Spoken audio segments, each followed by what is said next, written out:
about how he has to dial some of himself down and some of himself up to avoid any further incidents in this situation? No, I think he's going to play with that same aggression, that same passion, leave it all on the floor, but be smart.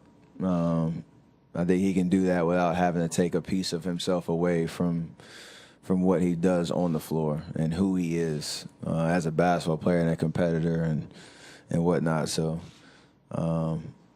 he won't get baited into any kind of altercations. He won't. I'm pretty sure he'll be talkative, but hopefully in a very constructive kind of way. So that'll be good. Tim on the left. Steph, I guess you had the film session from the last game this morning. What do you do when you see he had some open threes in the last game? What do you think when you see yourself get that shot and miss that shot a few times in pretty key spots last game? I don't really worry about the shots that I missed.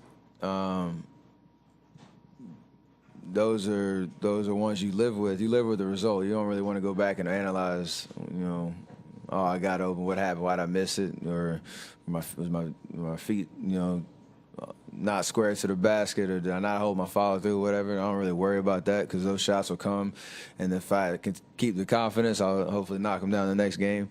The stuff that kind of bothered me the most is there's on the offensive end of certain possessions where we had the right reads and the right looks, but passes got deflected because they were a little lazy, or we didn't have the crispness to what we were doing.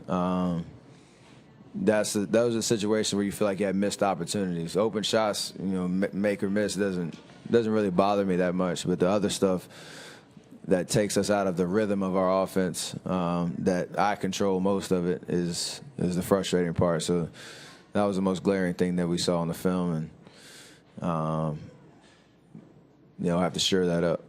And defensively, what would you say what specifically did you not love about that game when you look back on the film?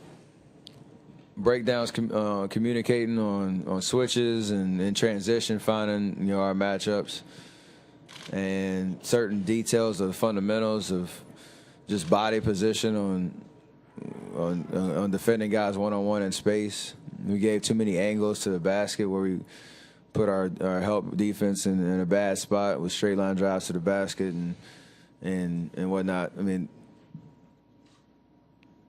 it might be overblown a little bit because they made so many tough shots, but if you have guys that are hot and you give them those 3 to 5 possessions where you have breakdowns as well, it just makes things worse. So you got to fix those.